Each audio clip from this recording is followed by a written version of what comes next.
Bonjour bien-aimés, je suis le pasteur Yannick du ministère Christ ma vie. J'ai l'habitude de m'entretenir avec vous sur des thèmes et des sujets très importants. Aujourd'hui, j'aimerais qu'on parle toujours de la délivrance. Nous avons commencé dans une première vidéo de parler de la délivrance. Et je rappelle en disant que on a parlé là-bas de l'esclavage. On peut être esclave de Dieu, on peut être esclave de la justice de Dieu, comme on peut être esclave de la mort, du péché, de beaucoup de choses qui ne sont pas agréables. On peut même être esclave de malédictions héréditaires, de fausses doctrines, de beaucoup de choses. L'esclavage existe, que ce soit chez Dieu ou chez le diable. Mais l'esclavage de Dieu, c'est une bonne chose. Okay? C'est une bonne chose parce qu'il ne s'agit pas de souffrir, il ne s'agit pas d'avoir de la peine. Mais l'esclavage de Dieu, c'est l'esclavage selon la grâce. C'est la liberté que Dieu nous donne d'agir. Donc nous allons commencer tout de suite à donner le point, l'un des points qui permet la liberté. Romains chapitre 4, à partir du verset 1. Que dirons-nous donc qu'Abraham, notre père, a obtenu selon la chair? Si Abraham a été justifié par les œuvres, il a sujet de se glorifier, mais non devant Dieu. Car que dit l'Écriture? Abraham crut, et Dieu crut à Dieu, et cela lui fut imputé à justice. Or, à celui qui fait une œuvre, le salaire est imputé, non comme une grâce, mais comme une chose due. Et à celui qui ne fait point d'œuvre, mais qui croit en celui qui justifie l'impie, sa foi lui est imputée à justice. Qu'est-ce que ça veut dire?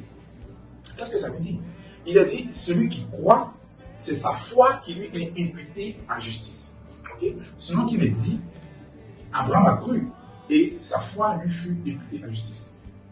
Pour expliquer clairement, imputer veut dire que le regard de Dieu, désormais, est selon ta foi.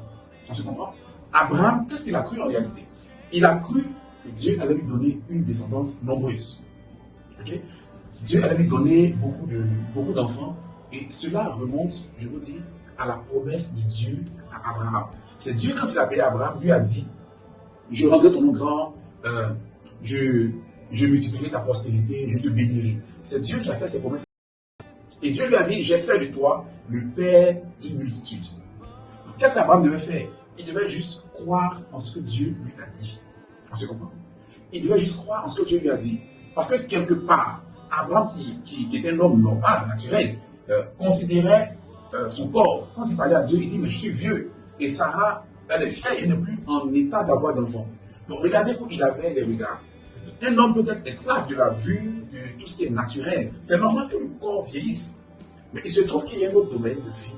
Il y a un autre monde, qui est le monde de Dieu, qui ne dépend pas de la vue. Donc tout homme que nous sommes en Christ, nous devons apprendre à nous libérer, tant soit peu, de la vue pour commencer à marcher par la foi. Parce que la foi introduit quelque chose qui est très, très, très intéressant, c'est la justice de Dieu. Dieu te voit juste quand tu adhères à ce qu'il dit de toi. Je répète, Dieu, il te voit juste, il te considère juste quand tu adhères à ce que lui, Dieu, il a dit de toi. C'est simple. Tu peux chercher la délivrance par beaucoup de prières, ça se fait. Parfois même on fonde des ministères sur la délivrance et on remarque que les mêmes personnes viennent toujours à la délivrance et parfois on voit que des frères et des sœurs attendent même le jour de leur délivrance. C'est-à-dire chaque jour tu te rends à la prière, mais ce n'est pas encore le jour où Dieu a décidé de régler ton cas. On se comprend. Ce n'est pas le jour où Dieu a décidé de régler ton cas. Le problème dans cette affaire, c'est que toi-même tu te crois déjà soit possédé, tu te crois déjà limité, tu te crois déjà fermé, toi-même, sans faire par esprit, tu vois déjà que tes portes sont fermées et après avoir posé, je vais dire ce bouclier, après avoir élevé cette montagne dans ton cœur, tu cours maintenant chercher la délivrance. Mais tu ne peux pas te fermer comme ça et puis vouloir de la délivrance, une délivrance qui va venir de l'extérieur. Non, la délivrance c'est d'abord toi. C'est pourquoi quand Dieu vient parler à Abraham, il travaille d'abord dans son cœur. La foi, c'est une question du cœur. Il a dit, c'est par la foi que, c'est par le cœur. Voilà, c'est par le cœur que l'homme croit. Donc si tu veux, l'homme du cœur croit. En d'autres termes, ton cœur, c'est un homme. Il s'appelle l'homme intérieur. Cet homme intérieur-là, il croit. Si tu veux, je vais dire, cet homme intérieur-là, il regarde ce que Dieu a dit de toi. Et il adhère à ce que Dieu a dit de toi. En Christ, tu es esclave de la grâce. Tu es esclave de la grâce. Il faut que tu comprennes que tu es esclave de la grâce. Qu'est-ce que la grâce a fait de toi? La grâce t'a donné la position sur toute la force, toute la puissance de l'ennemi. Sur toute la force, sur les serpents, les scorpions, toute la puissance de l'ennemi. Ça, c'est la vérité. Mais pour que tu puisses voir cela être manifesté, il faut déjà, dans ton esprit, que tu adhères à ce que Dieu dit de toi. Tout ce que Dieu dit de toi, il a déjà dit en Christ. Tu ne peux que te voir, tu ne peux que te comprendre spirituellement qu'en regardant Jésus-Christ. Est-ce que Jésus, est-ce que le Christ peut être esclave d'une malédiction? Non. Il ne peut jamais parler même en fonction de la malédiction. Il ne peut pas défendre une situation de sa vie en fonction d'une malédiction. Mais qu'est-ce qu'il fait? Lui, il apporte la liberté. Lui, il apporte la délivrance. En Christ, toi, tu deviens responsable d'apporter la délivrance. Tant que tu vas te mettre dans la position de celui qui cherche la délivrance, sache qu'il y a un problème avec la compréhension de Jésus. Oui, il y a un problème. Tu peux juste être le chrétien qui vient pour que ses besoins soient accomplis. Mais ce n'est pas ce que Dieu a dit de nous. Il t'a mis en autorité. Donc la justice, je le dis, c'est le fait d'accepter ce que Dieu a dit de toi. Qu'est-ce qu'il a dit de toi? On retrouve quelques passages. Il dit que tu es la lumière du monde. Qu'est-ce que tu penses de ça? Jésus dit que toi, tu es la lumière du monde. Qu'est-ce que tu penses de ça? Il est important d'en parler. Il dit que tu es le sel de la terre. Qu'est-ce que tu en penses? Il dit, voici les signes qui accompagneront ceux qui auront cru. En mon nom, qu'est-ce qu'ils feront? Ils chasseront les démons. Donc toi, tu ne peux plus être celui chez qui on vient chasser les démons. Parce que tu as cru. Donc la vérité est que tu ne t'es peut-être jamais positionné en autorité sur les démons. Mais tu t'es toujours regardé en concurrent, en quelqu'un qui veut obtenir, en quelqu'un qui veut avoir. Quand tu te mets dans la position de quelqu'un qui veut avoir, bien aimé, tu vas vouloir satisfaire la délivrance à partir de ce que tu vas constater comme liberté. Tu comprends? Mais si tu conçois, je veux que tu travailles ta conception, hein, si tu conçois que tu es déjà libre en Christ, parce que tu es un sur l'esprit avec lui, tu vas devoir changer tes attitudes, changer ta manière de voir le monde, changer ta manière de voir même les démons, de voir la maladie. Il faut que tu retravailles cela. Il faut que tu revoies l'existence et le monde dans lequel tu t'es toi-même enfoncé. Ce n'est pas un monde où tu cherches la délivrance parce que d'avance tu crois que tu es livré. Abraham, je vais dire, il était certainement livré à la chair quand il considérait tout ce qui était autour de lui pour dire qu'il était vieux, tout ça.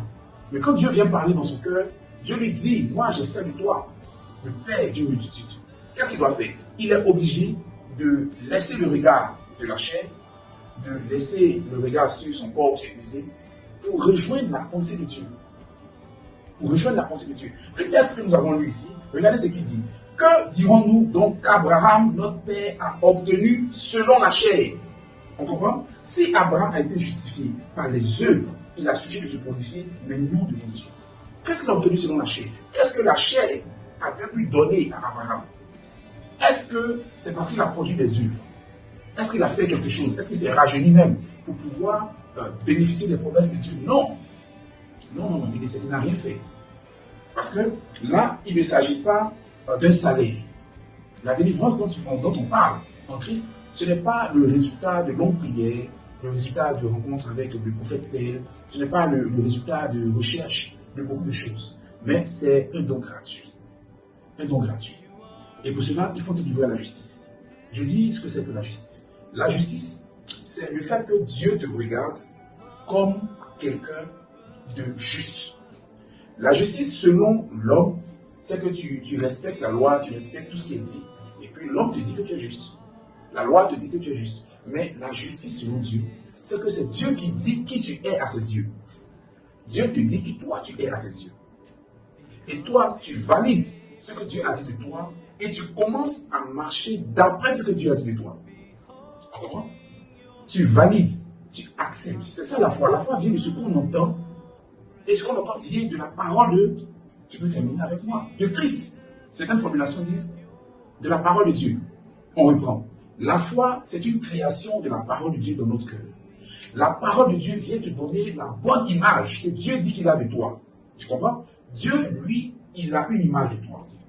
Il vient te communiquer cette image-là dans ton cœur, dans ton esprit, par sa parole. Ce qu'il attend de toi, c'est que tu prennes cette image, que tu la conçoives bien, que tu la comprennes bien, que tu adhères à ce qu'il a dit de toi, tu adhères à ce monde qui d'abord n'est pas physique, mais qui est spirituel, qui est parole et qui va être révélé, que tu adhères d'abord à ce monde-là. Tu commences à changer ton intelligence, changer tes pensées, changer tes manières de faire, même changer la manière d'aborder les projets, changer la manière de procéder dans ta vie pour t'aligner sur ce que Dieu a dit de toi. Beaucoup de choses peuvent venir vouloir renverser, telles que quand tu regardes ton corps ici, quand tu regardes ta vie, tu regardes tes projets, toutes ces choses-là sont autour. Mais le travail que toi tu fais au fond, c'est que tu te bases complètement sur ce que Dieu il a dit. Et il y a un combat qui naît de là, puisqu'il faut extérioriser et donner de la place à ce que Dieu a dit de toi. Et ici, dans le livre de Romains, on en parle avec Abraham. Il a dit, je lis au verset 17, « Je t'ai établi père d'un grand nombre de nations. Il est notre père devant celui auquel il a cru. Dieu qui donne la vie aux morts et qui appelle les choses qui ne sont point comme si elles étaient. Espérant contre toute espérance. » Espérant contre toute espérance. Ça veut dire qu'il n'y avait pas d'espérance. Mais lui, il espérait quand même. Espérant contre toute espérance, il crut. En sorte qu'il devint père d'un grand nombre de nations, selon ce qui lui avait été dit. Quelle sera ta postérité? Regardez verset 19. Et sans faiblir dans la foi, il ne considéra point que son corps était déjà usé, puisqu'il avait près de 100 ans, et que Sarah n'était plus en état d'avoir des enfants. Il ne douta point par incrédulité au sujet de la promesse de Dieu, mais il fut fortifié par la foi, donnant gloire à Dieu. Amen. Donc dedans, on voit, quand on dit qu'il fut fortifié par la foi, quand j'explique la foi, c'est le projet que Dieu dit de toi. Ce que Dieu dit qu'il a fait de toi, c'est ça que tu saisis et ça devient ta foi. Si Dieu dit qu'il t'a guéri, la guérison dont on parle, c'est la guérison que Dieu t'a donnée. Dans la Bible, on voyait des gens qui voulaient être guéris, qui venaient à Jésus, qui disaient ta foi t'a guéri.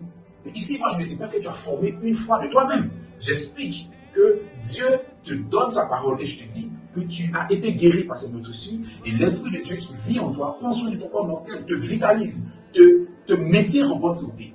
Ça, ce n'est pas quelque chose que toi, ni moi, nous avons voulu. C'est Dieu qui vient te donner cela.